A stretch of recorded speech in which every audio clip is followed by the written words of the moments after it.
네, 성도 여러분 새해 복 많이 받으시기 바랍니다.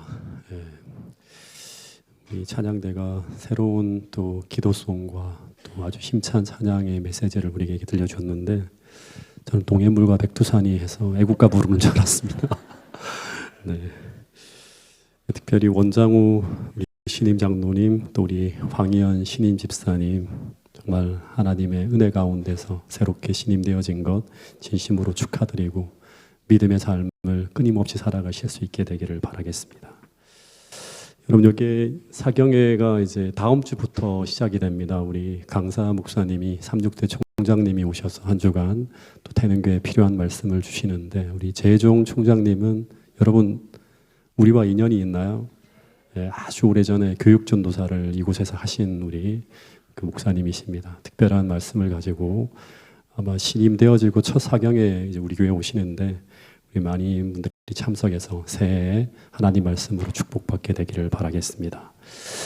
그리고 우측에는 오직 예수만 보이더라는 어떤 또 타이틀이 붙어 있는데 변화와 부흥의 핵심은 다른 어떤 것이 아니라 태능교회가 1년 내내 오직 예수만 보이는 그런 어떤 믿음으로 전진함으로 말미암아 변화와 부흥의 결과들을 우리가 함께 담을 수 있기를 바라겠습니다. 특별히 예언의 신부에서도 우리 시대의 소망과 정노의 계단을 이제 올해 통독 범위로 정하고 우리가 함께 읽어 나갈 것입니다. 태능교회 모든 성도들이 이 일에 함께 동참해 주시기를 부탁드리고요. 그리고 오늘 저녁에 원래 기도회 저녁 7시에 있는 이 기도회에도 많은 분들이 참여해서 함께 기도할 수 있기를 바라겠습니다. 새해를 맞이했는데 아주 희망이 안 보입니다. 그죠? 정말 슬프게 한 해가 시작되고 있습니다. 제주항공 비행기 사고로 온 나라가 큰 슬픔에 잠겨 있습니다. 여기에 재림교인들도 다수가 포함되어져 있는 것을 저희들이 듣게 되면서 참 많이 어두운 소식으로 우리가 또 한 해를 시작하게 되는데 여기에 재림교회 장로님 가족, 또 삼육학교 학생, 또 호남앞에 성도들이 이번 사고로 목숨을 잃으셨습니다. 우리 유가족 분들을 위해서 또 이 아픔이 빨리 치유되어질 수 있도록 우리 함께 기도해 주시기를 부탁을 드리겠습니다. 지금 우리나라가 굉장히 혼란스럽죠. 너무나 암울한 상황입니다. 외국에서는 지금 작년에 최대 호황을 누리고 이런 결과들이 있는데 우리나라는 지금 거기와 거리가 멀게 반대로 가고 있습니다. 한국 정치는 대통령이 탄핵당하고 대통령 권한대행이 또 탄핵당하면서 그야말로 정치가 대혼란 속에 빠져 있습니다. 그 속에서 국내 경제도 이 정치적 소용돌이 속에서 불확실성이 커지면서 아주 환율이 정말 위태로울 만큼 급등하고 있고 그리고 올해 2025년 한국 경제 성장률을 전망하는데요. IMF는 2.1% 정말 역대 가장 낮게 정해지고 있습니다. 근데 한국 정부에서 발표한 예상치는 더 어렵습니다. 한국 정부에서 발표한 그 예상치를 보면 1.8%대, 1%대로 내려갑니다. 크게 경기가 둔화할 것을 예상하고 있습니다. 이런 상황 속에서 설상가상으로 이 국가 밖에서도 이 트럼프라는 정말 괴물 대통령이 다시금 미국 대통령으로 뽑혔습니다. 이 트럼프라는 사람은 미국 우선주의예요. 미국 우선주의. 그러니까 아메리칸 퍼스트라고 하는 그 캐치프레이즈로 당선이 되었기 때문에 아주 강력한 보호무역 정책을 또다시 펼 것입니다. 이민자들을 다 추방하고 관세 장벽을 아주 높일 거라는 것이 예상되어지고 있습니다. 우리나라는 그나마 수출로 먹고 사는데 우리나라가 가장 큰 타격을 받게 될 것이라고 사람들은 예측하고 있습니다. 그리고 이런 시대에 기후위기는 올해는 좀 잠잠해질까 생각하는데 작년에 비해서 더 강하게 닥쳐올 것이 예상되어지고 있습니다. 그리고 지구 곳곳에서는 지금 전쟁이 그칠 줄 모르고 2025년 또 다른 화약고들이 막 보입니다. 시리아 내전이 격화될 조짐을 보이고 이스라엘과 팔레스타인도 불씨가 사라지지 않고 계속 이제 또다시 불이 붙을 조짐이 있고 거기에 우크라이나와 러시아는 계속 전쟁이 그칠 줄 모릅니다. 그러니까 처처에 난리와 난리의 소문이 들려오고 그야말로 마지막 세상을 우리가 살아간다고 보여질 만큼 정말 힘든 그런 2025년이 예상되어집니다. 그런데 이런 세상 가운데 존재하는 저와 여러분은 앞으로 어떻게 살아가야 될까? 2025년 모든 것이 어둡고 암울한 전망을 내놓고 있는 이런 시대에 우리는 어떤 마음으로 이 새해를 맞이해야 될까 하는 것입니다. 성경의 역사를 보면 인류 역사 6천년의 시간 속에요, 단 한순간도 하나님의 백성 앞에 전도 유망한 때가 거의 없었다고 하는 것입니다. 그러나 그리스도인은 그럼에도 희망을 노래할 수 있는 것은 하나님을 신뢰하는 믿음을 가지고 미래를 보았기 때문에 희망을 노래했던 것이지, 단 한 번도 하나님의 백성들 앞에 탄탄대로가 펼쳐진 그 눈에 보이는 현실을 보면서 희망을 노래한 적이 단 한 번도 없었다고 하는 것입니다. 저는 그 민수기 13장을 한번 오늘 조금 보면서 세 가지의 질문이라고 하는 주제로 여러분들과 좀 말씀을 나누려고 하는데요. 민수기 13장을 보면 약속의 땅을 앞에 두고 하나님 백성들의 운명을 결정짓는 아주 중요한 회의가 열리고 있었습니다. 이 회의는 어떻게 보면 이스라엘 모든 교인들이 다 참여하는 총회였습니다. 그리고 그 총회에 올려진 안건은 이 12명의 대표들이 가나안에 잠입해서 가나안을 정탐한 후에 이제 돌아와서 교회에 보고를 하는 거예요. 이 보고를 하고 난 다음에 총회가 결정을 해야 됩니다. 이 총회가 이제 이 보고를 듣고 난 후에 교회의 미래를 위해서 아주 중요한 결정을 해야 되는 중요한 회의였습니다. 그래서 어쩌면 이 회의는 이스라엘 백성들의 미래를 결정짓는 운명의 회의였습니다. 그런데 40일 동안 가나안 땅을 탐지하고 돌아온 이 12명의 연구위원들의 연구 보고서는 뜻밖에도 가나안을 코앞에 두고 아주 어두운 보고를 하고 있었습니다. 특별히 12명의 연구위원 중에 10명이 내놓는 결론은 그들의 존재의 근거를 뒤흔드는 내용이었습니다. 그들이 애굽을 떠난 이유는 가나안 땅에 들어가서 그곳에 하나님 나라를 세우는 것이었어요. 그 일을 위해 애굽을 탈출해서 장작 1년 3개월이라고 하는 긴 시간을 달려왔는데, 근데 이제 그 가나안을 코앞에 둔 시점에서 그 최종 목적지를 탐지한 결과가 무엇인가 하면 그 땅을 우리는 얻을 수 없고 이제 여기서 가나안을 향한 더 이상의 전진은 불가능하다는 것이었습니다. 물론 2명은 반대 의견을 내놓았지만 총회의 결론은 다수의 의견을 따라서 가나안으로의 전진 불가라고 하는 결론이 나버린 겁니다. 그러면서 이제 어떤 일이 벌어지는가 하면 역사의 수레바퀴를 뒤로 되돌리는 거예요. 애굽으로 돌아가자고 하는 주장이 거세게 들려오기 시작합니다. 그러면서 교회가 엄청난 혼란에 빠지게 됩니다. 여러분, 당시 가데스 바네아에서 벌어진 가나안 정탐은 일종의 테스트였습니다. 하나님께서 12정탐꾼을 가나안에 보낸 것은 거기서 단순히 그 땅이 어떤 곳인지, 단순히 그 땅에 대한 정보를 알아보기 위해 보낸 것이 아니었습니다. 당시 이스라엘을 대표하는 대표자들이 그 가나안 땅으로 들어가서 그 땅을 탐지하며 그들의 전진을 가로막는 수많은 난관과 무수한 문제와 엄청난 도전을 바라보게 하신 것은, 그럼에도 불구하고 그들이 이 모든 현실을 뛰어넘는 희망을 믿음으로 볼 수 있는가, 이거를 시험하기 위한 것이었습니다. 즉 하나님은 그곳에서 그들에게 묻고 있는 것입니다. 어떤 것을 묻는가 하면, 성으로서 하나님을 믿는 믿음을 가진 너희는 현재 너희 앞에 놓인 이 문제와 어려운 상황을 바라보면서 너희는 너희의 미래에 대해 너희는 지금 무엇을 보고 있는지를 묻고 있는 것입니다. 근데 그들이 돌아와서 하는 말이 뭔가 하면, 그들이 본 모든 것은, 거기서 본 모든 것은 눈에 보이는 현실이 전부였습니다.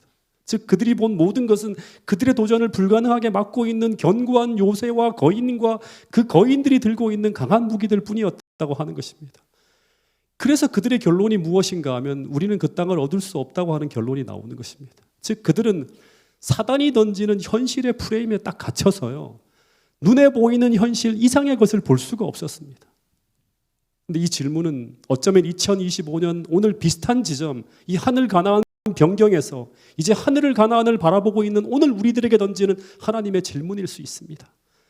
2025년 우리는 현재 벌어지고 있는 수많은 문제와 어둡고 암울한 상황을 바라보면서 오늘 우리는 2025년 우리의 미래에 대해서 우리는 무엇을 보고 있는가 하는 것입니다.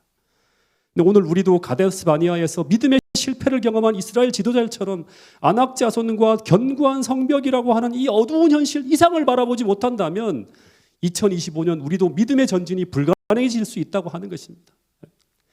당시 갈렙과 여호수아는 가나안을 정탐하면서 그들은 무엇을 보았을까요? 당시 갈렙과 여호수아는 가나안에 있는 그 무시무시한 거인 족속인 아낙 자손과 호전적인 아모리 족속을 보진 못하였을까요? 아닙니다.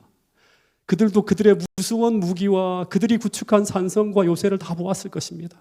그들도 아낙 자손을 보면서 무거운 부담과 어쩌면 그들과 싸울 때 그들이 겪게 될 상처와 고통과 어려움과 심지어 목숨을 걸어야 되는 죽음의 두려움까지 느꼈을지 모릅니다.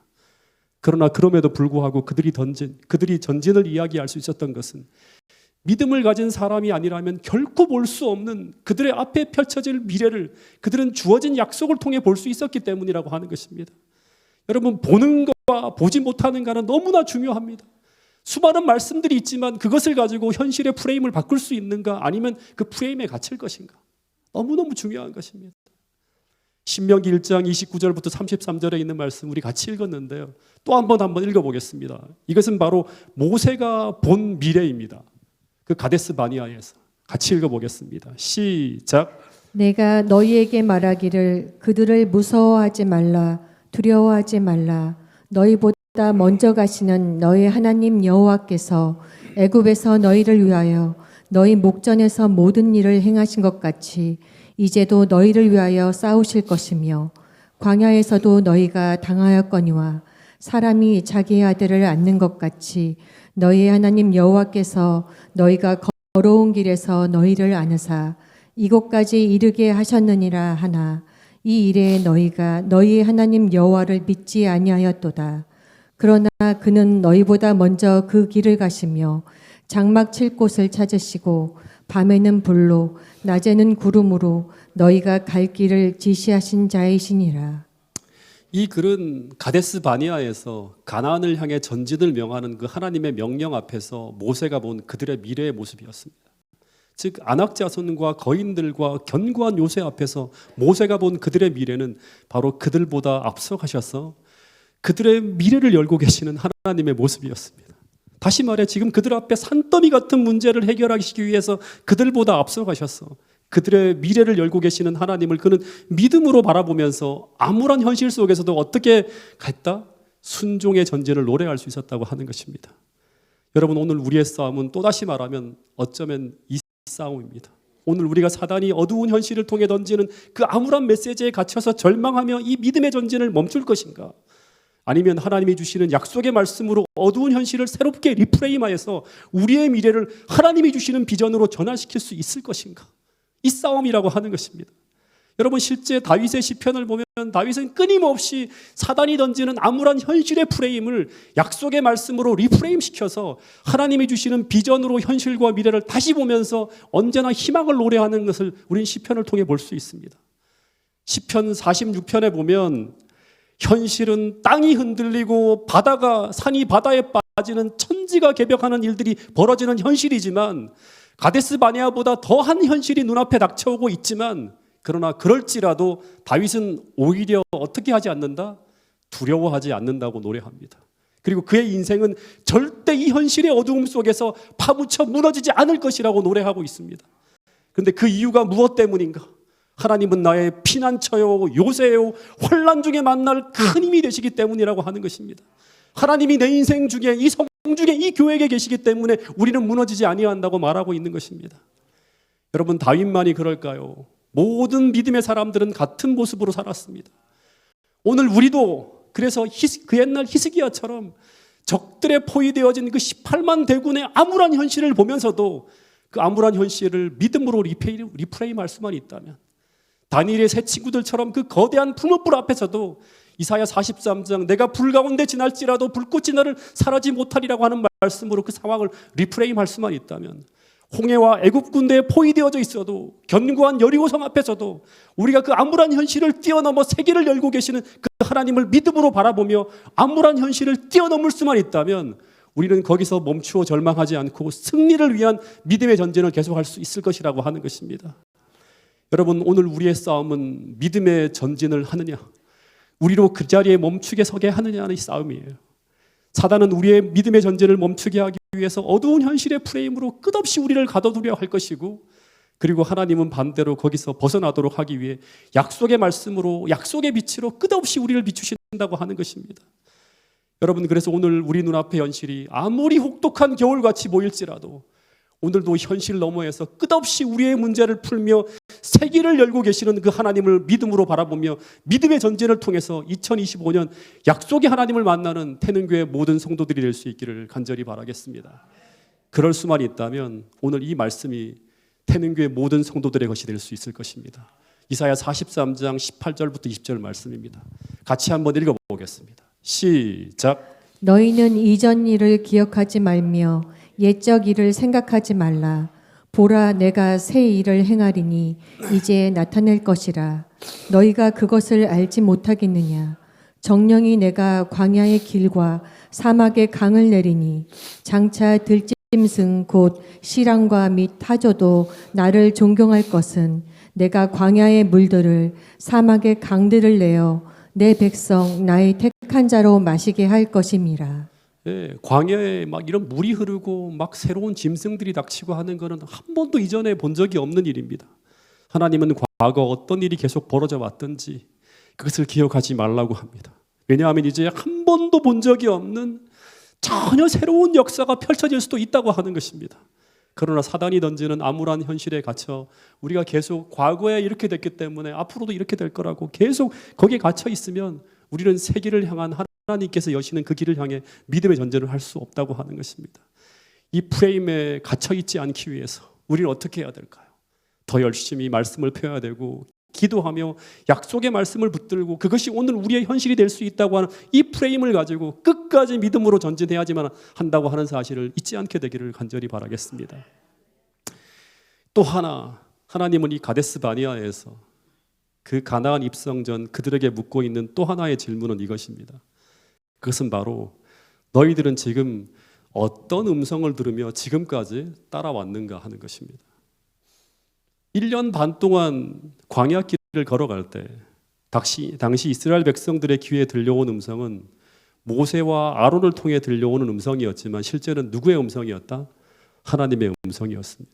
그래서 그 1년 반의 시간을 회고해 보면 비록 그들이 걸어온 그 시간은 죽음의 환경에 둘러싸인 광야를 걸어갔지만 그러나 그들이 지금까지 죽지 않고 생존하고 있었던 이유는 모세와 아론이 아닌 누가 인도했다? 하나님이 그들을 인도했기 때문이라고 하는 거예요. 여러분, 그래서 이런 말씀이 있어요. 우리가 늘 자주 본 말씀인데요. 우리가 현 위치에 이르기까지 한 걸음 한 걸음씩 전진하며 여행한 우리의 과거 역사를 회고해 볼 때 나는 하나님을 찬양하자고 말할 수 있다. 주님께서 행하신 역사를 바라볼 때 나는 경탄과 우리의 인도자이신 그리스도께 대한 확신으로 충만해진다. 우리는 주님께서 우리를 인도해 오신 길과 우리의 과거 역사를 통해 주신 그분의 가르침을 잊어버리는 것 외에는 미래를 위해 두려워할 일이 전혀 없다는 거예요. 예. 근데 사단은 계속 이것을 뒤집어 엎는 암시를 우리에게 줍니다. 하나님의 인도하심을 불신하는 암시를 끊임없이 보낸다고 하는 거예요. 때때로 저도 마찬가지입니다. 내가 기도하면서 정신줄을 하나님께 고정하지 않으면 사단은 끊임없이 하나님의 인도하심을 계속 부정하고 불신하는 암시를 끝없이 던지고 있는 걸 확인할 수 있어요. 정신만 차리면 이건 사단이 준 것이지 하는 걸 생각할 수 있는 거예요. 마치 지금까지 나의 힘으로 여기까지 살아온 것처럼 앞으로도 하나님이 아닌 우리 힘으로 살아가야 되는 것처럼 끝없이 속이는 거예요. 그러니까 막 답답하고 근심, 걱정이 충만해지는 거예요. 예. 마찬가지로 가데스 바니아에서 그들이 1년 반 동안 걸어온 그 시간이 하나님께서 인도하신 시간이 아니라 누가 인도했다? 인간 모세가 인도했다고 말하면서 이스라엘 백성들이 하나님의 인도하심을 부정하는 이야기들이 끝없이 나온다고 하는 거예요. 여러분, 이런 모습은 끊임없이 성경의 출애굽의 역사 속에 보면 나와요. 모세, 너가 어려울 때마다 물이 막 급할 때마다 당신이 우리를 인도했다고 하는 거예요. 이 모세 곧 애굽 땅에서 인도해내는 사람은 모세라고 하는 거예요. 우리를 애굽에서 인도하여 올려서 이 광야에서 죽게 하는 사람이 누구다? 모세라고 하는 거예요. 근데 여러분들은 지금 누구의 인도를 따라오고 있나요? 어떤 목사나 어떤 장로나 어떤 신실한 집사를 따라 지금까지 신앙의 길을 걸어온 것입니까? 그렇다면 우리는 위기의 순간 흔들릴 수 있다고 하는 것입니다. 그러나 하나님은 분명히 애굽 그 종되었던 땅에서 그들을 인도해 주신 분은 누구다? 당신이라고 말하고 있는 거예요. 여러분, 이것을 잊어서는 안 됩니다.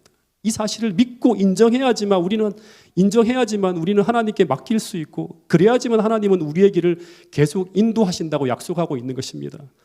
잠언 3장 5절에도 보면 범사의 그를 어떻게 알아? 인정하라. 그분이 너를 인도하였음을 인정하라. 그리하면 하나님께서 어떻게 한다? 계속 내 길을 끝까지 인도하실 거라고 약속하고 있는 것입니다. 여러분, 우리가 하늘 가나안을 향해 갈 때 우리 삶에는 끊임없이 이 두 가지의 소리가 들려올 것입니다. 마치 두 방송국에서 들려주는 뉴스가 계속 쏟아지는 것처럼 끊임없이 두 가지의 소리가 들려올 것입니다.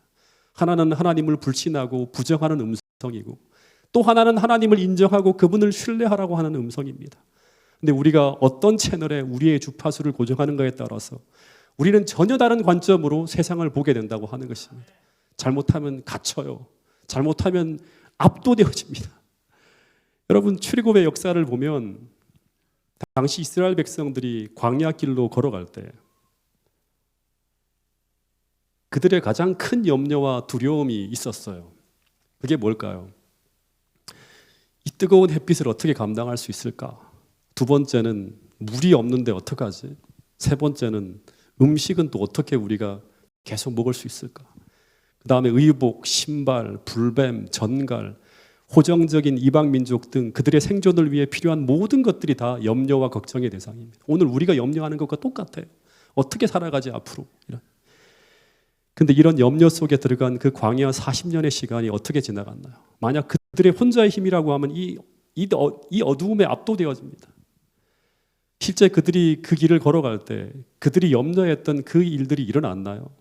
그들은 어떻게 40년의 광야 시간을 보내었나요? 한번 생각해 보시기 바랍니다. 신명기 8장 4절, 15절, 16절 말씀을 같이 한번 읽어보겠습니다. 시작. 이 40년 동안에 내 의복이 헤어지지 아니하였고 내 발이 부르지 아니하였느니라. 너를 인도하여 그 광대하고 위험한 광야 곧 불뱀과 정갈이 있고 물이 없는 간조한 땅을 지나게 하셨으며 또 너를 위하여 물을 굳은 반석에서 내셨으며 내 열조도 알지 못하던 만나를 광야에서 내게 먹이셨나니. 여기 보면 하나님께서 그들을 위해 모든 것을 미리 준비하고 그들을 위해 다 공급해 주셨다고 하는 이야기가 쭉 나와요. 40년 동안. 여기는 부조와 선지자에 있는 말씀인데 너무나 은혜스러운 말씀이라고 제가 한 주간 계속 묵상하며 읽었던 말씀인데 제가 한번 읽어드리겠습니다. 그들이 여행하는 동안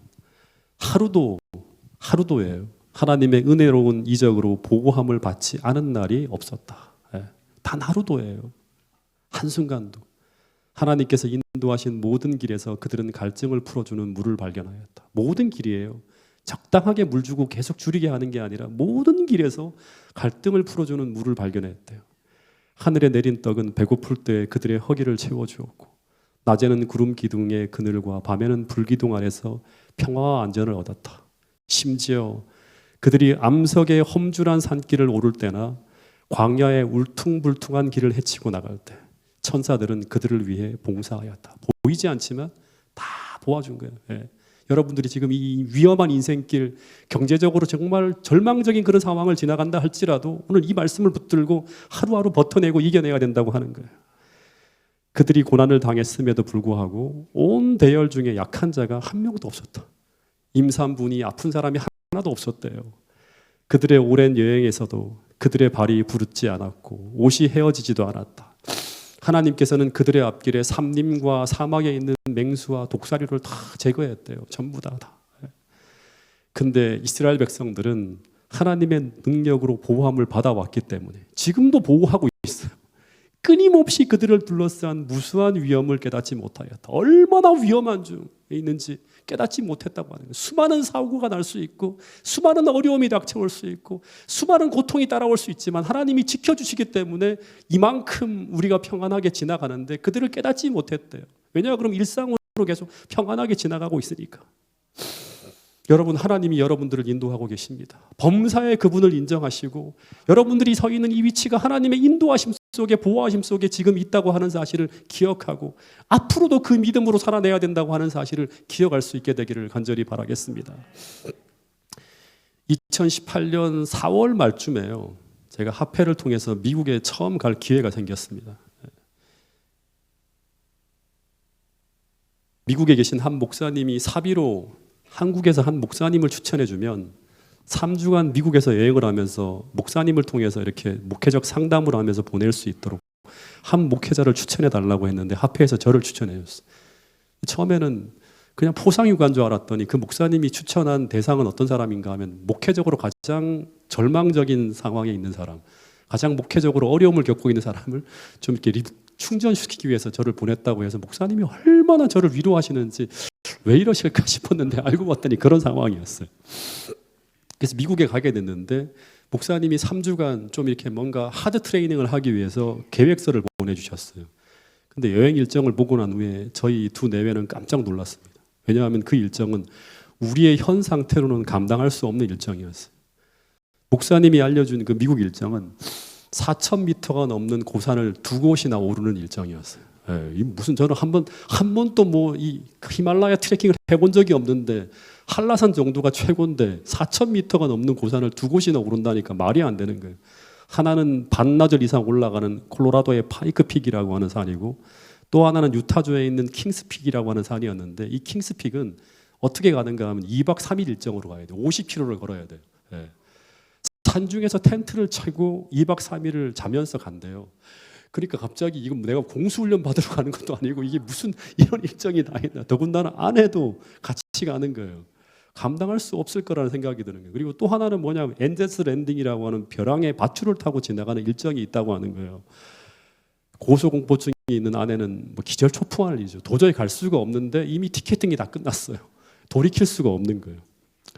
너무너무 무례한 일정이기 때문에 제가 출발 전에 몇 번을 거쳐서 제가 목사님께 일정 변경을 부탁을 드렸습니다. 근데 목사님은 언제나 한결같이 하는 말씀이 뭐냐 그러면 절대 걱정하지 말라고 하는 거예요.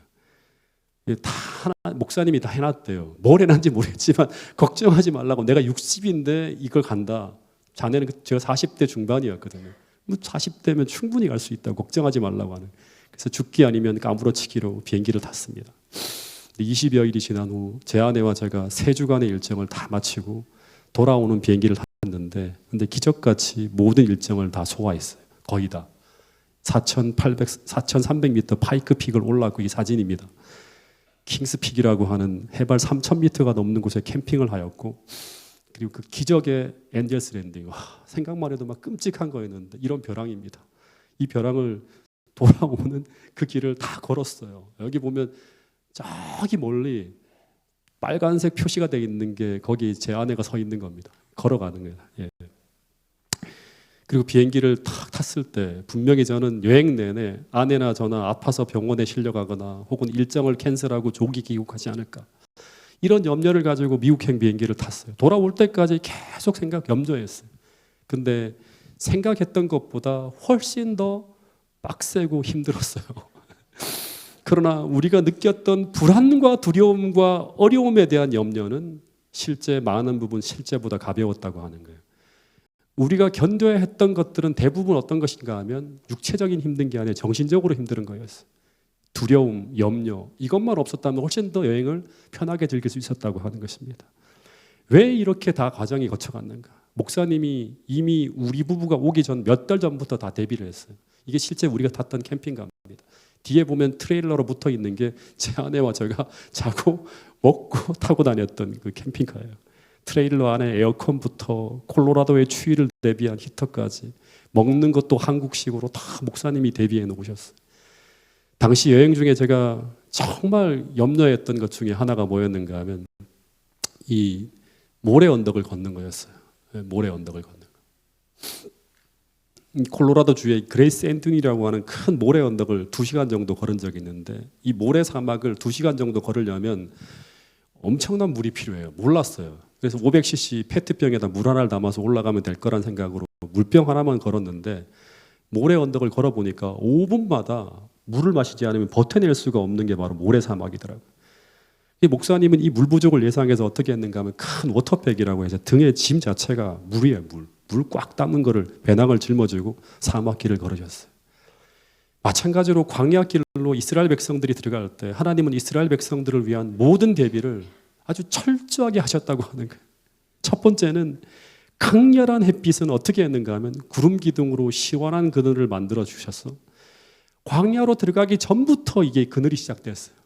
그래서 이스라엘 백성들이 단 한 번도 뜨거운 햇빛 아래 머물른 적이 없어요. 이거는 그냥 실제로 이들은 뜨거운 햇볕 아래 걸은 적이 없어요. 끝없이 이 40년 동안 마칠 때까지 하나님은 계속 그늘을 던져서 시원하게 그들이 걸어갈 수 있도록 만들어 주셨다고 하는 거예요. 그리고 광야 길을 여행할 때 이스라엘 백성들이 목마름의 고통을 당한 적이 있나요? 단 한 번도 없었죠. 부조와 선지자를 보면 하나님은 이스라엘 백성들이 가는 곳마다 반석을 열어서 그들이 먹을 수 있는 충분한 물을 제한 없이 흡족히 마셨다고 하는 거예요. 흡족히. 광야에서도 흡족히 마셨다고 하는 거예요. 반석에서 시내를 내서 물이 강같이 흐르게 만들었다고 하는 거예요. 겨우겨우 억지로 마신 게 아니라 매일같이 끊임없이 물을 공급해 주셨다고 하는 거예요. 물만이 그랬나요? 물만이 그랬나요? 하늘의 음식인 만나로 그들이 막 줄일 거라 생각했지만 풍성한 음식을 끝없이 매일같이 내려주셨다고 하는 거예요. 더하여 하나님은 아말렉의 공격과 전갈, 불뱀을 어떻게 막지? 다 하나님이 방패가 되어주셔서 그들이 하나님을 의지하고 있을 땐 그 어떤 위대한 것들이 그들을 위해할 수가 없었다고 하는 것입니다. 여러분, 이게 역사적 사실이고 이게 진리라고 하는 사실을 믿게 되기를 간절히 바라겠습니다. 그런데 이 모든 것이 그들이 하나님의 음성을 들으며 걸어간 길에 나타난 하나님의 인도하심이었고 하나님의 도우심이었다고 하는 것입니다. 즉 그들은 모세의 인도를 따라가고 있는 것이 아니라 아브라함과 이삭과 야곱의 하나님께서 400년 전부터 약속하신 그 약속을 따라 출애굽이 시작되어졌고 그 과정 속에 지금 여기까지 이르게 됐다고 하는 것이 모세와 수많은 어떤 성경의 저자들이 던진 하나의 진리였다고 하는 것입니다. 마찬가지로 오늘 우리가 서 있는 이 자리는 성경에서 예언된 그 예언의 역사 속에 오늘 우리 교회가 서 있는 것이고, 그리고 우리는 지금 어떤 사람이 아니라 하나님이 인도하시는 그 하나님의 음성을 따라 우리가 여기까지 걸어가고 있다고 하는 사실을 기억해야 된다고 하는 사실을 잊지 않게 되기를 간절히 바라겠습니다. 그런데 그것이 확인되었다면 우리가 걸어가는 그 모든 이동 경로를 따라 하나님의 공급과 돌보심이 있을 것이라고 저는 확신합니다. 여러분, 그래서 오늘 지금도 우리를 인도하기 위해 말씀하시는 그 말씀을 통해 확인하고 오늘 우리가 서 있는 이 자리가 하나님께서 우리를 인도하시는 자리인지를 끊임없이 확인할 필요가 있다고 하는 사실이에요. 왜냐하면 하나님은 지금도 우리를 인도하시기 위해 끊임없이 말씀하고 계신다고 하는 사실이에요. 이사야 30장 21절 말씀 같이 한번 읽어보겠습니다. 시작. 너희가 우편으로 치우치든지 좌편으로 치우치든지 내 뒤에서 말소리가 내 귀에 들려 이르기를 이것이 정로니 너희는 이리로 행하라 할 것이며. 하나님은 지금도 우리가 좌로나 우로나 치우치지 않도록 끊임없이 정로로 우리를 인도하실 거예요. 그런데 그 정로로 행하는 자에게 하나님은 이런 축복을 주신다고 합니다. 이사야 57장 2절 그는 평안에 들어간다니. 정로로 행한다고 하나님의 은혜 아래 들어가는 거예요. 하나님의 보호하심 속에 들어가는 거예요. 그는 평안에 들어간다니. 무릇 정로로 행하는 자는 자기들의 침상에서 어떻게 된다? 편하게 쉰다고 하는 거예요. 하나님의 보호하심과 돌보심 속에 있다고 하는 확신 속에 살아간다고 하는 것입니다. 태능교회 모든 성도들이 오늘도 좌로나 우로나 치우치지 않고 끊임없이 하나님께서 말씀을 통해 끝없이 여러분들의 귀에 들려주시는 그 음성을 들음으로 말미암아 정로로의 길만 행함으로 말미암아 하나님이 주시는 이 평안에 다 들어갈 수 있게 되기를 간절히 바라겠습니다. 마지막 한 가지를 좀 더 나누면 하나님은 당시 가데스 바니아에서 혼란에 빠진 그들에게 던진 마지막 질문 중에 하나는 이것입니다. 너희는 지금 어디를 향해 가고 있는가 하는 거예요. 하나님이 인도하시는 그 길을 향해 지금 방향을 맞추었는가 하는 거예요. 이스라엘 백성들이 광야에서 40년을 고생하게 된 이유는 무엇인가 하면 그들의 목적지가 흔들렸기 때문이에요. 그래서 하나님은 그들의 목적지를 다시금 확실히 정립할 때까지 광야에서 40년을 돌리면서 신앙 훈련을 시킨 것입니다. 당시 이스라엘 백성들은 애굽에서 출발할 때부터 그들의 목적지는 가나안이었습니다. 그래서 그들은 계속 그곳을 향해서 걸어가고 있었어요. 근데 그 코압까지 와서 그 가데스 바니아에서 그들은 자신들이 가야 될 목적지를 잃어버렸습니다. 그러면서 다시금 가나안이 그들의 목적지가 될 수 있을 때까지 그들은 40년간 방황하게 됩니다. 어디로 가야 될지 모르고 계속 뱅뱅 돌기만 하는 것입니다. 근데 왜 이런 일이 벌어졌을까요? 그들은 계속 뒤를 돌아보았기 때문이에요. 그들은 계속 그들이 가야 될 목적지인 가나안에 올인하지 않고 계속 애굽을 향해 뒤를 돌아보고 있었어요. 그래서 애굽의 고기가 막 애굽의 음식, 애굽의 문화를 계속 그리워하다가 어려움이 닥치기만 하면 어디로 가려고 하는 거예요? 가나안이 아니라 애굽을 향한 방향 전환을 시도했다고 하는 것입니다. 저도 이 마라톤을 좀 했는데 마라톤 출전을 하게 되면 출발 지점에서 하는 일이 있어요. 그게 뭔가 하면 옷을 싹 갈아입습니다. 그러니까 그 3월 특별히 이제 동아 마라톤은 3월 달에 하기 때문에 되게 추워요. 그리고 그 목적지까지 이제 처음에 출발선에 가면 두꺼운 옷을 입고 옵니다. 그런 다음에 그 옷을 입고 뛸 수가 없기 때문에 옷을 다 갈아입고 그 다음에 들고 온 짐들을 다 배낭에 담아서 트럭에 실어서 어디로 보내는가 하면 달려서 가야 될 목적지인 목표인 서울 올림픽 주 경기장으로 다 보냅니다. 근데 그렇게 하고 나면 저는 제 짐을 찾기 위해서 어디로 가야 됩니까? 제 짐이 있는 올림픽 주 경기장을 향해서 반드시 가야 돼요. 이 목적지가 흔들리면 안 되는 거예요. 거긴 제가 가지고 있는 휴대폰도 있고 중요한 것들이 다 거기 있습니다. 그곳까지 가야 되는 거예요. 마찬가지로 우리는 우리 삶의 중요한 것들을 우리가 가야 될 곳으로 다 옮겨 놓아야 돼요. 옮겨 놓은 사람들이 재림교인이에요. 즉 우리가 중요하게 생각하는 모든 가치들은 전부 하늘로 옮겨진 것이 되어야 합니다. 즉 하늘의 것이 되어야 돼요. 그런 사람만이 하늘을 향해 가는 것이 우리 삶의 최종 목적지가 되는 거예요. 여러분들은 정말 2025년 가나안 변경과 같은 이 재림의 때를 맞이하는 이 임박한 상황을 살고 있다고 여러분들이 느끼고 그것까지 달려왔다면 여러분의 모든 가치들은 하늘에 옮겨진 것이 될 거라고 저는 확신합니다. 때때로 제가 목회를 하는 과정에서 목회직을 중간에 그만두는 사람들을 꽤 많이 보게 됩니다. 물론 여러 가지 사유가 있지만 그중에 몇몇 분들은 과거 생활이 더 나았다는 생각을 하면서 계속 과거를 돌아보다가 그 길로 돌아가는 경우가 있습니다. 솔직히 저도 목회를 오래 하진 않았지만 저는 때때로 가끔씩 목회직을 후회한 적이 있을까요? 고재호 목사는? 있을까요? 없을까요? 솔직히 말하면 자주 그런 생각을 했었습니다. 그냥 이제처럼 집사로서 신앙생활을 하면서 지내면 좀 더 유익하고 더 편안하게 신앙생활을 할 수 있을 텐데 하는 이런 유혹이 정말 많았습니다. 특별히 40대 이때는 심지어 이 목회직이 신앙적으로도 도움이 안 된다고 느껴질 때는 솔직히 진지하게 이 길을 떠나려는 생각을 심각하게 할 때도 있었습니다. 여기 지금 우리 김두한 선생님 앉아 계시지만 심화 과정에서 언제나 저의 목사로서의 삶을 아주 부러워하시는데 아마 30년, 20년 전으로 돌아갔으면 아마 김두한 선생님이 재림교회 목사를 하고 계시지 않을까 생각이 좀 들기도 합니다.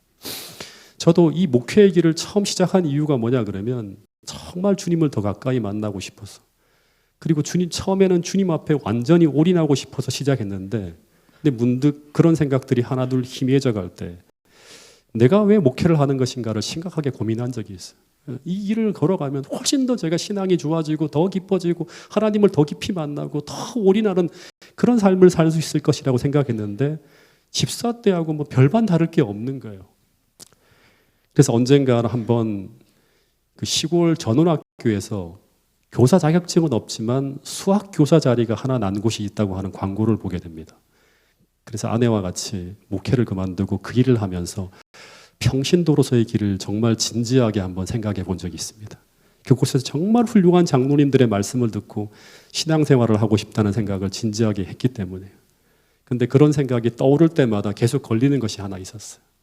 그게 바로 뭐냐 그러면 하나님께서 처음 우리 가정을 목회로 부르실 때 우리에게 보여주신 소명이에요. 이 소명에서 돌아서면 내 신앙이 흔들리게 되고 그러면 좋은 평신도나 행복하고 편한 신앙생활이 아니라 더 큰 어려움들이 몰려오게 될 것이라고 하는 생각들을 분명히 떠오르게 해준 거예요. 실제 이스라엘 백성들이 가데스 바네아에서 그들이 받은 그 소명에서 돌아섰을 때 그들의 역사는 엄청난 혼란과 어려움에 직면하게 됩니다. 그들은 계속 갔어야 돼요. 어떤 어려움이 있더라 하더라도. 여러분 2025년을 시작하는 이 첫 안식일 태능교회 모든 성도들이 재림교인으로서 우리가 받은 역사적 소명이 무엇인지를 반드시 확인하게 되기를 간절히 바라겠습니다.